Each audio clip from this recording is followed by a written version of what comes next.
Olá, irmãos e irmãs em Cristo. Venho aqui hoje gravar para vocês mais um vídeo do meu canal revelando as profecias da Bíblia. E no vídeo de hoje é a Escola Sabatina, as cenas finais da vida de Cristo para jovens. Lição número 6, a oração de Cristo.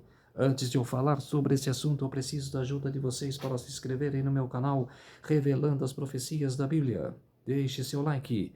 Ative os sininhos de notificações para receberem o meu vídeo. Compartilhe com o maior número de pessoas que vocês puderem o conteúdo do meu canal. Preciso da ajuda de vocês. Vamos orar para fortalecer cada vez mais a nossa fé.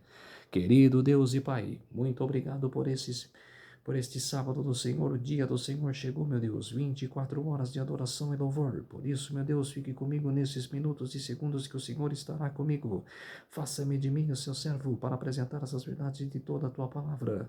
Tudo isso agradeço e peço em nome do meu Salvador Jesus Cristo. Amém. Vamos lá, povo de Deus. A oração de Cristo. Lição de domingo. Contexto: orando por coisas maiores. Há alguns anos me reuni com os amigos para interceder por uma família, e após semanas de oração vimos Deus agir com reavivamento espiritual, reconciliação e respostas surpreendentes. Naquela época, a maneira como um amigo orava, consciente da presença de Deus, me deu um vislumbre do poder da oração intercessora.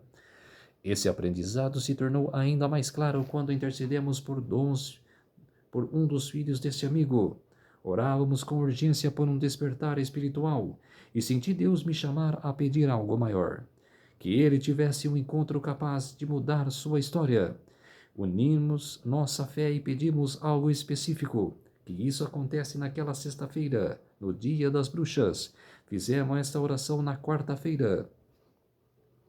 Continuamos intercedendo e na noite de sexta-feira recebi uma mensagem confirmando que Deus havia respondido. Depois soubemos que havia acontecido. Naquela noite, o filho do meu amigo participava de uma série evangelística. Quando o Senhor falou ao seu coração, ele percebeu que a vida que desejava era diferente da vida que Deus tinha para ele. Essa convicção gerou uma transformação profunda. Não tivemos dúvida de que o Eterno nos ouviu. Exatamente, Deus sempre nos ouve. O desejo de compreender o agir de Deus talvez esteja no seu coração. Quem nunca quis testemunhar de perto as palavras e as ações do Salvador? Todos, né? Todos nós queríamos testemunhar. Os evangélicos registram muitos desses momentos, mas João lembra que muito mais aconteceu do que foi escrito. João capítulo 21, verso 25. Ainda assim, ele nos oferece detalhes únicos sobre Cristo, seus encontros, milagres e ensinos.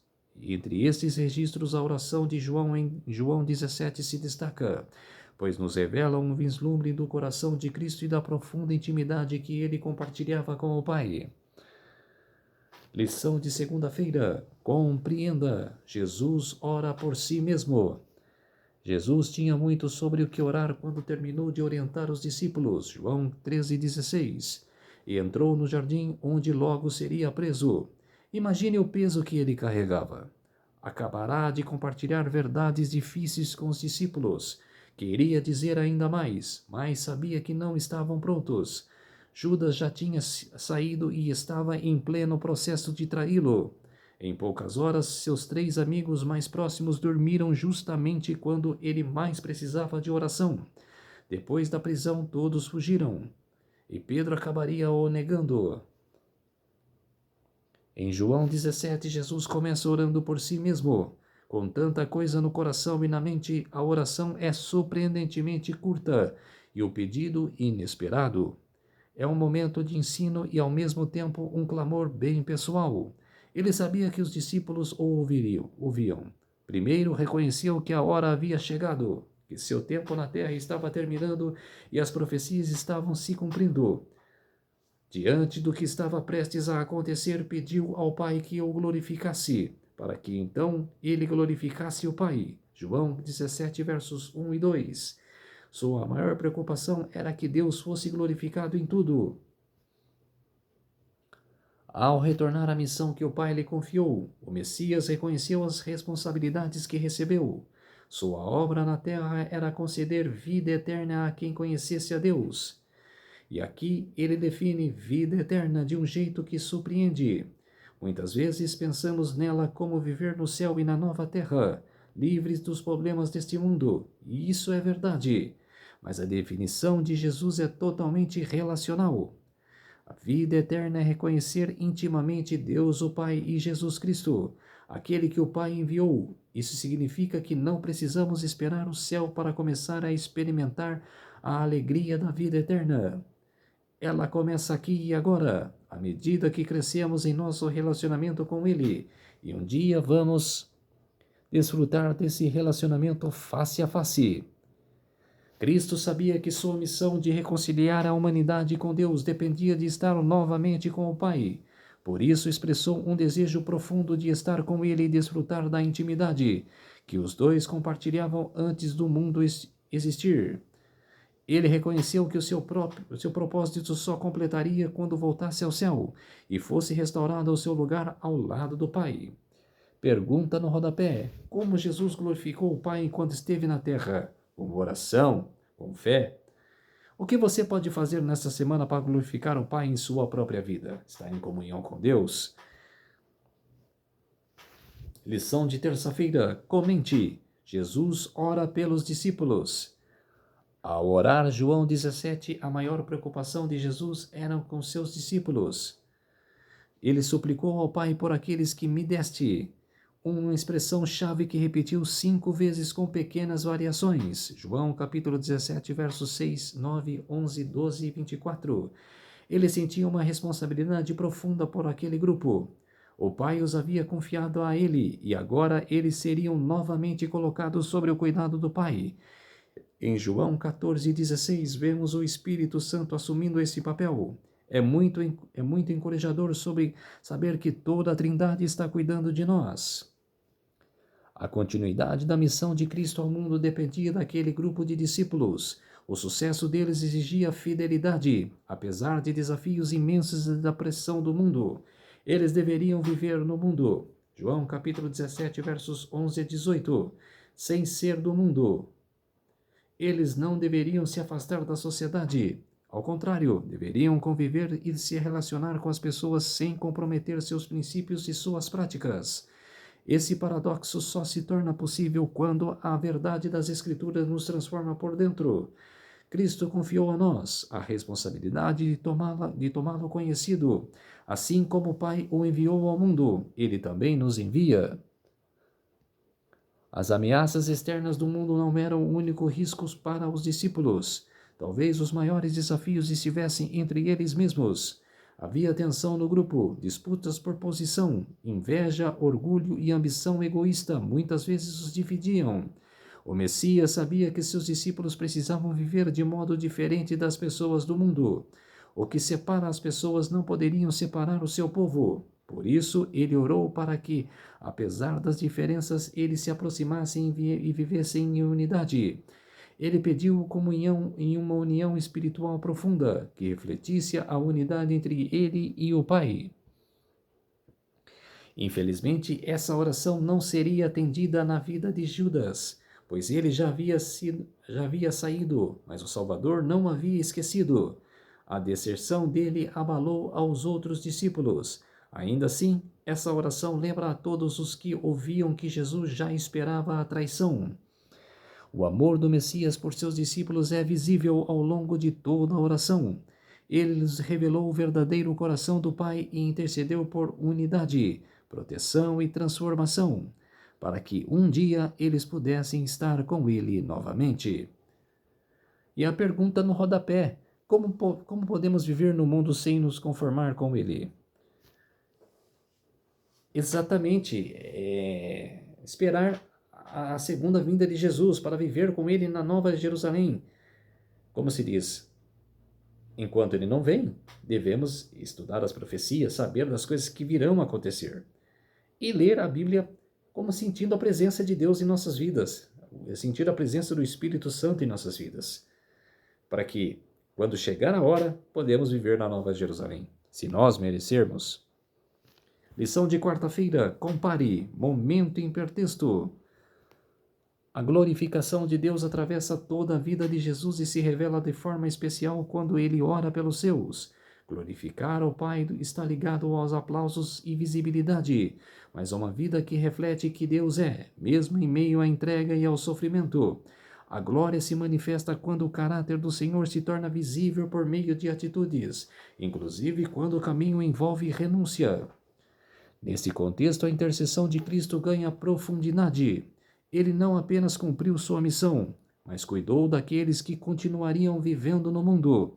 Sua oração revela um coração que protege, sustenta e fortalece, consciente de pressões, quedas e lutas que os discípulos enfrentariam. Jesus conhece as fragilidades humanas e se coloca como aquele que sustenta a fé quando ela parece vacilar. Assim, a glória de Deus e a intercessão de Cristo se encontram na vida daqueles que permanecem firmes, não por força própria, mas porque são transformados e enviados a viver de modo coerente com a verdade. Como as passagens a seguir nos ajudam a entender melhor a oração de Cristo em João 17. Primeiro, glorificar a Deus, Mateus capítulo 5, verso 16, João capítulo 12, verso 28, capítulo 21, verso 19, Romanos capítulo 15, verso 6, 1 Coríntios capítulo 6, verso 20, 1 Pedro capítulo 2, versos 12 e capítulo 4, verso 16. A intercessão de Cristo, Lucas capítulo 22, verso 31 e 32, Romanos capítulo 8, verso 34, Hebreus capítulo 7, verso 25. Marque aí, povo de Deus, depois que vocês assistirem esse vídeo, para ler as escrituras. E tem a rede semântica. Lembra da rede semântica, o mapa mental construído a partir de uma palavra ou conceito-chave. Então, com base no que vimos até aqui, agora é a sua vez de expressar o que faz sentido para você, jovem. Intercessão. Lição de quinta-feira. Compartilhe. Jesus ora por nós. A oração de Jesus por seus discípulos não se limitou aos 12 apóstolos. Ele incluiu todos nós quando orou. Peço também por aqueles que creram em mim, por meio da mensagem deles. João capítulo 17, verso 20. Você sabia que Jesus orou por você? Com certeza, creio. As orações de Cristo na terra foram apenas um reflexo da intercessão que ele continua fazendo no céu. Hebreus diz que ele vive sempre para interceder por nós. Hebreus capítulo 7, verso 25. É muito encorajador saber que alguém está orando por nós. Muita gente procura um pastor ou um líder espiritual de confiança e pede oração. Mas quem melhor para interceder por você do que o próprio Jesus? Exatamente. É o próprio é o nosso sumo sacerdote, o nosso próprio Deus que ora por nós. O Salvador orou para que vivêssemos em unidade, não em uma união superficial de aparência, mas um vínculo profundo que só existe quando estamos unidos a Ele. E Jesus deu a esse pedido uma força ainda maior, que sejamos um assim como Ele e o Pai são um. João 17, 21. Não existe unidade maior do que a Trindade, e Jesus deseja que essa mesma unidade para nós. A união entre nós faz parte da glória do caráter de Cristo, e Deus quer revelar esta glória por meio de nossa vida. João 17, 22. Assim como o Pai revelou sua glória na vida e no ministério de Jesus, Ele quer revelar sua glória em nossa vida hoje. E mais uma vez, e é quem torna isso possível. Tudo o que Jesus ensinou em João 13,16 preparou o cenário, mostrando tanto as promessas quanto o poder para essa transformação.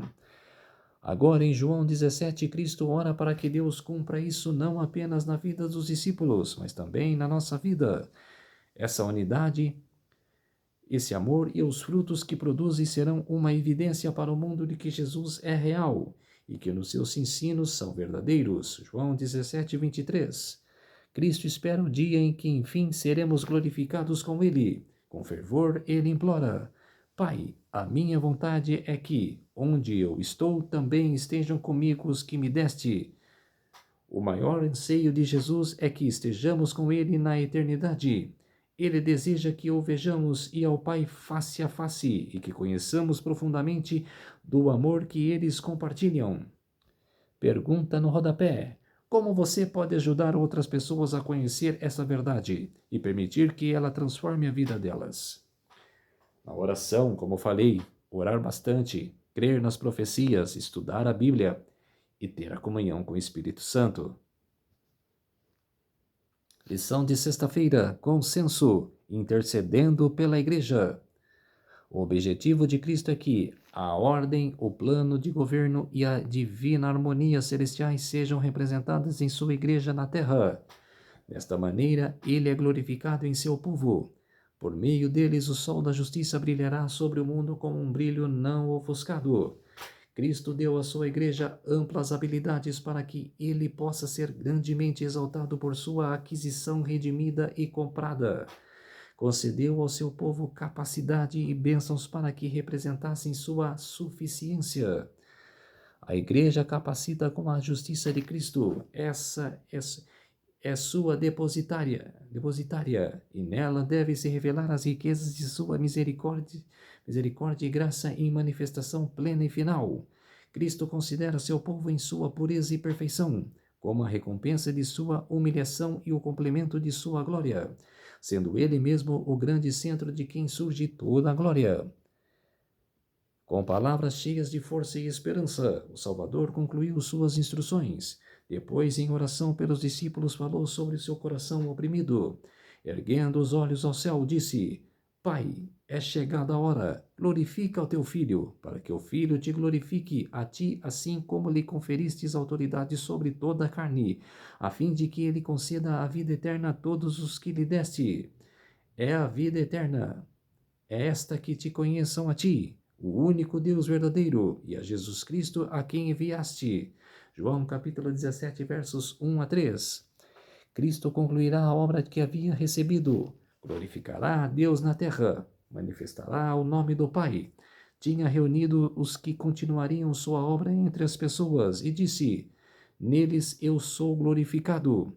Já não estou no mundo, mas eles continuam no mundo ao passo que eu vou para junto de ti. Pai Santo, guardas em teu nome, que me destes para que eles sejam um, assim como nós. Não rogo somente por estes, mas também por aqueles que vieram a crer em mim, por intermédio de sua palavra, a fim de que todos sejam um, eu neles e tu em mim, a fim de que sejam aperfeiçoados na unidade para que o mundo conheça quem tu me enviastes e o amastes, como também amastes a mim. Assim, com palavras de quem possui autoridade divina, Cristo entregou sua igreja eleita nos braços do Pai. Como sumo sacerdote consagrado, intercedeu por seu povo. Como fiel pastor, reuniu seu rebanho à sombra do Todo-Poderoso, no forte e seguro refúgio. Quanto a Jesus, a última batalha com Satanás o aguardava, e ele saiu para enfrentá-la. Ellen Goldwhite, no livro O Desejado de Todas as Nações, páginas 548 e 549. Lição de sábado: comunidade, vida que conecta. E a vida eterna é esta, que conheçam a ti, o único Deus verdadeiro, e a Jesus Cristo, a quem enviastes. João capítulo 17, verso 3. A oração sacerdotal de Jesus nos lembra que a fé cristã não é um escape do mundo, mas uma forma diferente de habitá-lo. Somos enraizados na verdade e enviados em amor. Teologicamente, ela revela um Deus que não apenas age por nós, mas também age em nós, tornando sua glória visível em relações restauradas, caráter transformado e uma missão vivida no cotidiano. Interceder, portanto, não é torcer a distância, mas cooperar com o projeto divino de formar um povo que o experimente a vida eterna como comunhão real com o Pai, aqui ou agora, aqui e agora. Pense em um hospital de companhia montado no meio de uma área de desastre. Ele não retira as pessoas da zona de dor, mas leva cuidado até elas. A oração de Cristo faz algo semelhante conosco. Não nos isola das pressões do mundo, mas nos cura por dentro para que possamos servir por fora. Quando a igreja ora e vive em unidade, torna-se este posto avançado do reino. Gente comum, marcada por indiferenças, por diferenças, mas unificada por um amor que aponta para algo maior do que si mesma. 3 pontos destacam. Primeiro, a glória de Deus se manifesta quando o caráter de Cristo se traduz em escolhas concretas. Segundo, a unidade cristã é um testemunho público. Ela evangeliza silenciosamente. 3. A vida eterna começa como um relacionamento profundo, não como promessa distante. Na prática, isso nos convida a orar com mais intencionalidade pela transformação do caráter, a buscar reconciliação onde há fissuras e a viver uma espiritualidade que transporte em serviço. Quem escreveu isso foi Wagner William de Sá, líder do Ministério Jovem na Associação Central do Rio Grande do Sul. Vamos orar para fortalecer cada vez mais a nossa fé. Querido Deus e Pai, muito obrigado por esses minutos e segundos que o Senhor esteve comigo. Fez-se de mim o seu servo para pregar essas verdades de toda a tua palavra para todas as pessoas, nações e línguas. Tudo isso agradeço e peço em nome do meu Salvador Jesus Cristo. Amém. Então, povo de Deus, se inscrevam no meu canal Revelando as Profecias da Bíblia. Deixe seu like, ative os sininhos de notificações para receberem o meu vídeo. Compartilhe com o maior número de pessoas que vocês puderem o conteúdo do meu canal. Preciso da ajuda de vocês.